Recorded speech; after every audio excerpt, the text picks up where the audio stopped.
I've got the perfect dessert for January. If you're trying to be healthy at the moment, you want something sweet after a meal, but you don't want to be weighed down with sugar, fats and refined carbohydrates, but you want something that's as light as fruit, that tastes amazing and is something you can serve to your friends, I've got the answer. My name's Dominique Ludwig, and I'm a nutritionist. And the main ingredient is actually pears. You know how you get pears in red wine sauce and they look so incredible, but they're full of sugar and alcohol. So this is my alternative. You take 2 pears, cut them in half and core them. Pop them in a pan and then add some frozen blueberries.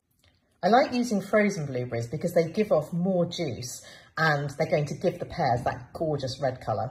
Next, we're going to add some flavour with star anise. Not only do they look pretty, but they taste great too. I'm going to add a lid so that the pears can steam nicely. Keep coating them in the sauce so they develop that lovely rich colour. These are coming along really well. Look at the colour. So here you have a dessert that looks spectacular, but it's only fruit. It tastes insane. And literally you could serve this to your friends or even have it for breakfast or dessert or whatever you want. It's incredible. Give it a go.